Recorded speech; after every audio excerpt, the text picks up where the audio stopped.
The first night I forgot to refill the cat's milk bowl before midnight. Something scratched on my bedroom door at exactly 12:13 a.m. I didn't believe in haunted houses before I moved into 3811 Clark Avenue, Cleveland.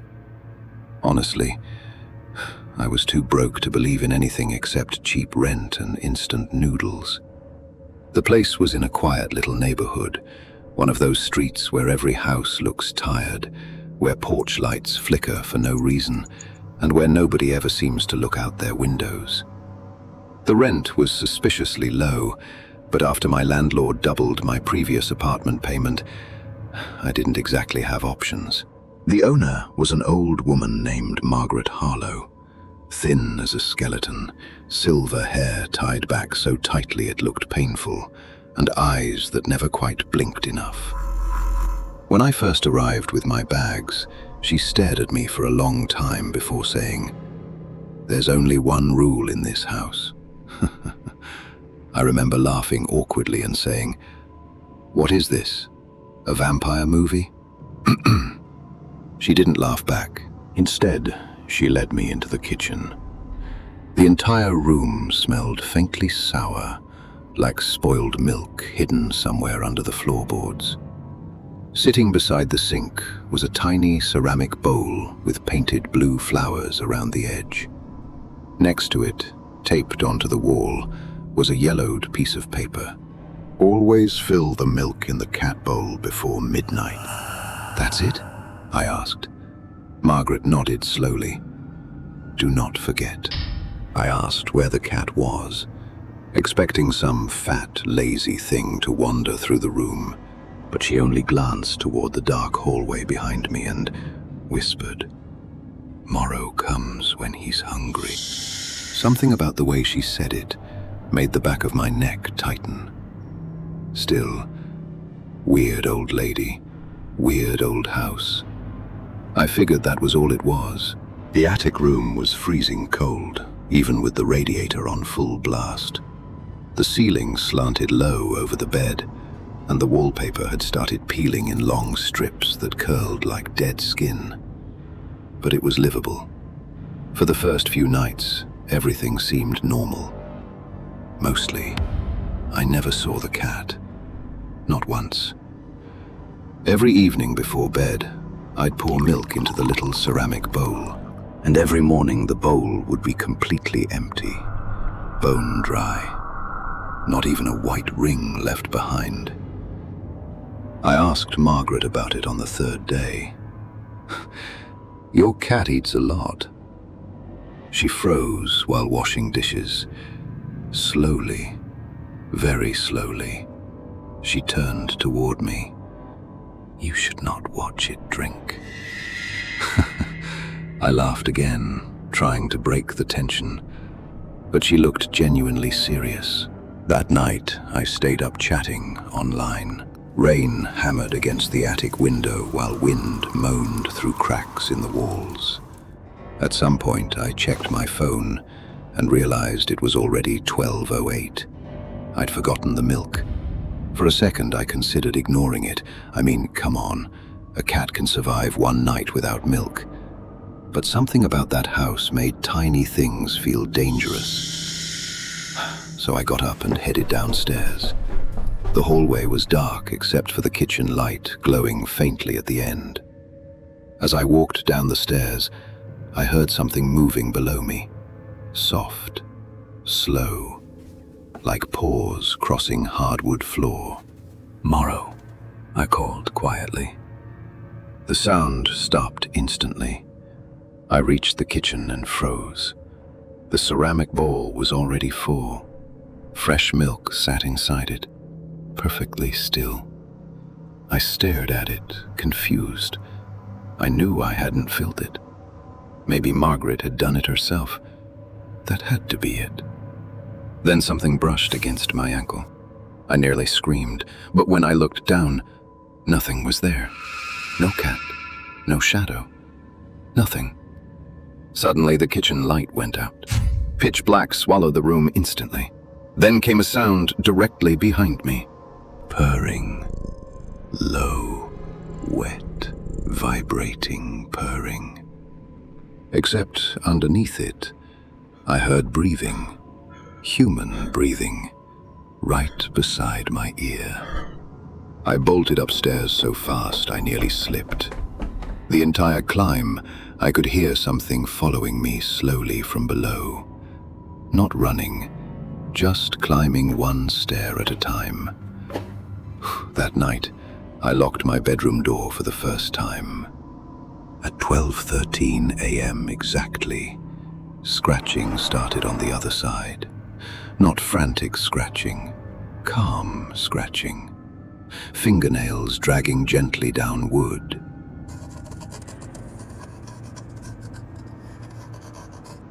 Then came the purring again. I stayed frozen in bed for almost an hour, staring at the door while tears streamed down my face without me realizing it. Eventually the sound stopped, but right before I finally fell asleep, I heard something whisper my name. Daniel. The next morning, Margaret was waiting for me in the kitchen. "You forgot," she said immediately. I saw the bowl already full." Her expression drained of color. "Did you stay after midnight?" I nodded. For the first time since meeting her, she looked genuinely terrified. That was stupid. Before I could ask what she meant, she grabbed my wrist hard enough to hurt and pulled me toward the sink. "Listen carefully," she whispered. "If you hear scratching again, do not open the door, no matter what voice you hear."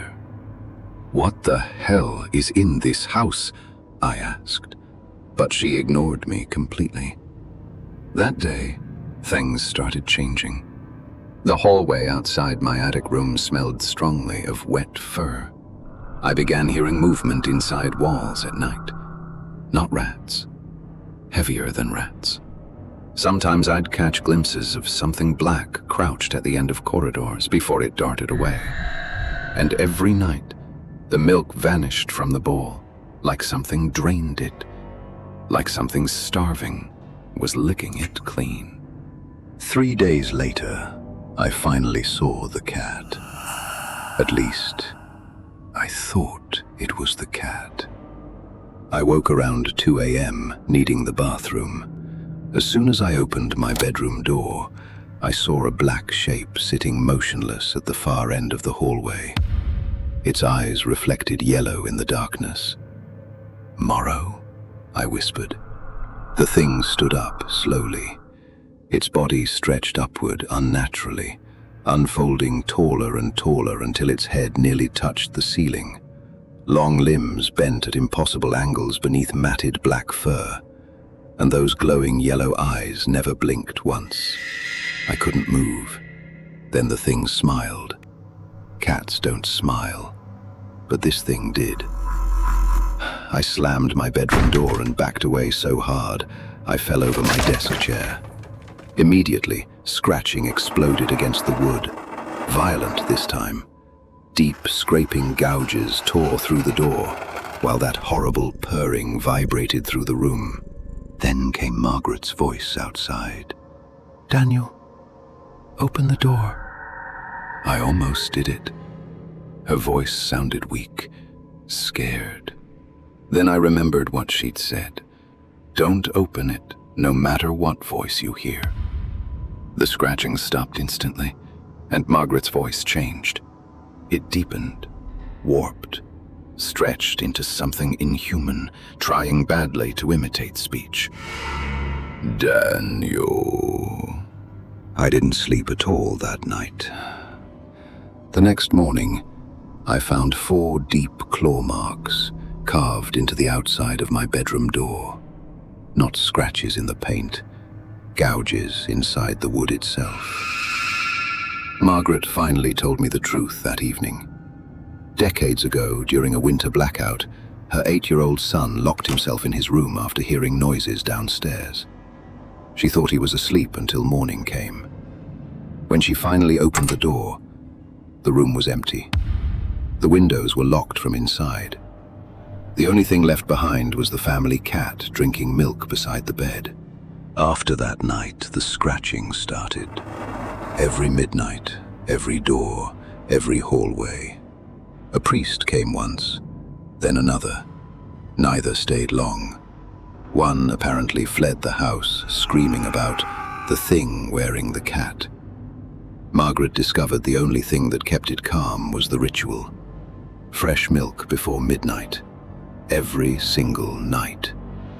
"It feeds through invitation," she whispered, "and when someone forgets..." She didn't finish the sentence. She didn't need to. I decided to leave immediately. I packed my bags that same night, while Margaret sat downstairs, silently rocking in her chair. Rain poured outside again, hard enough to shake the windows. Around 11:50 p.m., I dragged my suitcase downstairs toward the front door. Then, I noticed something horrifying. The milk bowl was empty. Margaret looked up sharply. "You didn't fill it." "I thought you did." Margaret's face twisted in panic. She grabbed the milk carton with trembling hands, but before she could pour it, every light in the house went out, as it was already 12:05 a.m. The scratching started upstairs instantly. Loud, fast, moving from room to room. Then the footsteps came, heavy, deliberate, descending the attic stairs. Margaret began crying. "Don't let it see you." But it already had. I saw it standing at the stairs, taller than before. Its fur hung in dripping clumps, revealing pale human skin underneath.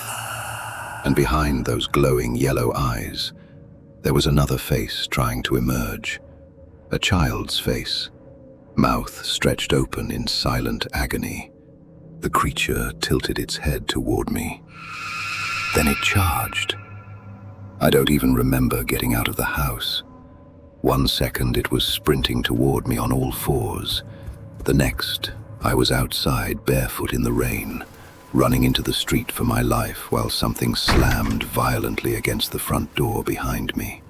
I made it far from the house. After that night, I never saw Margaret again. Police later told me the house was abandoned when they checked it. No furniture, no signs anyone had lived there in years. But they did mention one thing. In the kitchen beside the sink, officers found a tiny ceramic bowl, still wet with fresh milk. I moved to LA after that. New apartment, new job, different life. For a while things felt normal again, until last night. I woke suddenly at exactly 12:13 a.m. The apartment was silent. Then I heard it. Right outside my bedroom door, and sitting in the darkness beside my bed, was a tiny ceramic bowl with blue flowers painted around the edge. Empty. Thanks for sipping tonight's tale with Haunted Brew. Don't forget to subscribe, and sleep tight if you still can.